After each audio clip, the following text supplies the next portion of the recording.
যারা ঘন ঘন কাশিতে ভুগতেই থাকেন তাদের জন্য খুব সহজ একটা রেমেডি বলে দিচ্ছি। আপনার গাছ থেকে 10 থেকে 15টি তুলসী পাতা তুলে নিন।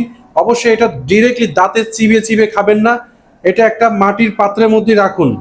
কারণ এই তুলসী পাতার মধ্যে পারদ থাকে, আর পারদ যদি দাঁতে লাগে দাঁত নষ্ট হওয়ার সম্ভাবনা 110% থাকে। তাই এটা একটা মাটির পাত্রের মধ্যে নিন, নিয়ে এবং এর সাথে আর কিছু উপাদান মিশান।